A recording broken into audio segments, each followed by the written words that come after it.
Let's get into a little bit of Blazers, Danny, as you know, we definitely wanted to talk about Blazers over the weekend. You know, you get another win against the Rockets. The Knicks come to town, which is always kind of a marquee event, and I found some really fun stats about Jalen Brunson, about how he's a top 10 offensive player in the league, but he's also a top 10 worst defender in the league. And so I was like ready to kind of talk hoops and like really, really talk hoops. And then the news of Drew Holiday being available was, I texted you, I was like, is Drew playing? Yep. You were like, yep. And I was, finally some positivity, if they lose to the Knicks, okay, no big deal. First time since before Thanksgiving. Yeah. 2 weeks before Thanksgiving. If they lose to the Knicks, okay, no big deal. They got title aspirations. They're one of the better teams in the East, not the end of the world. And the Blazers played really well in that game, I thought. Some good ball movement, some good tenacity. That first half, I was talking to Calabro and Demers at halftime. Mm-hmm. We usually meet up in the media room as we're going and grabbing our drinks and coming back up, and we all were like, we just got done watching 2 rock fights with the Houston Rockets, and it's great. The Blazers won both those games. But it was like the basketball was not brilliant basketball. No. Denny was phenomenal. KD was phenomenal, but it was ugly basketball. The first half of that Blazers-Knicks game was really well executed, very good fundamental basketball. Caleb Love looked like the point guard out there, had the half-court lob to Shaden. That's my Arizona Caleb Love. Oh, he had the drive and dump-off passes to Klingon for the dunks. Defensively, both teams were making Shaden plays. moving the ball around. Yeah, I mean, that alley-oop, that, you get a highlight reel from Shaden. Denny's throwing the Knicks were, Cat was, phenomenal there to start. It was like, good God, man. This is Mitchell Robinson. Donovan Clean was doing a really good job with him in the first half, kept him off the offensive glass. And then the second half happened, and it was like, well, okay, let's see what kind of happens here. And they got back into it, and then flat feet landed after getting a rebound. And so roll it back. The possession before. I'm sitting there watching, and I see Denny go up the court and grab his lower back. I don't know if you guys. Reaction is always just kind of reach. Can't do anything really. He felt a twinge. Something happened. You see somebody pull a groin and they put their hand down there. There's not much you can do, but your natural reaction is just, ow, what is that? I pulled my groin for the first time. It was like 2 years ago or 3 years.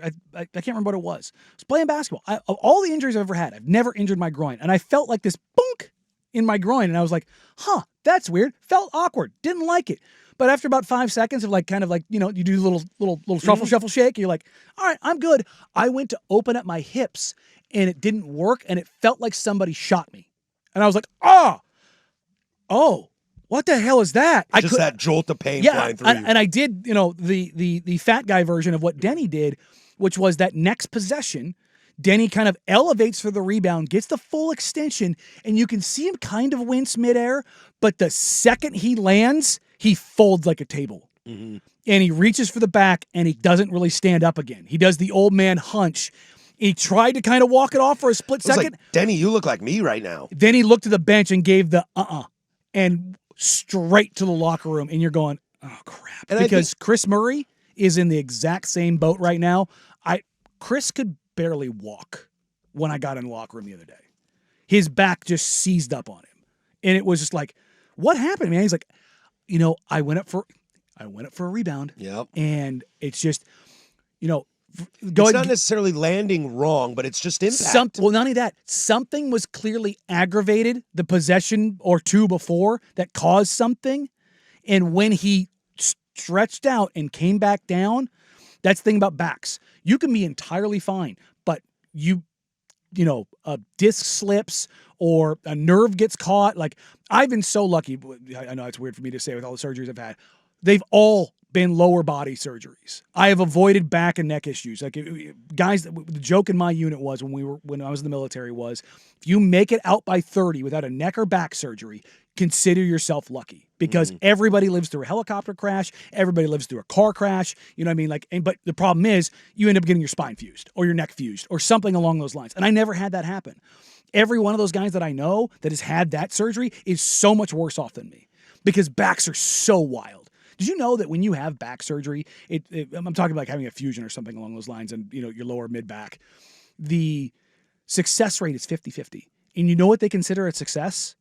You staying the same. Yeah.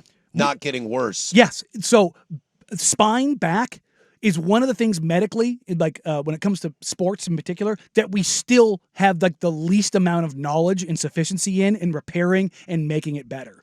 So anytime I see anybody have a back thing, I'm always like, don't like that, Bob. Not great.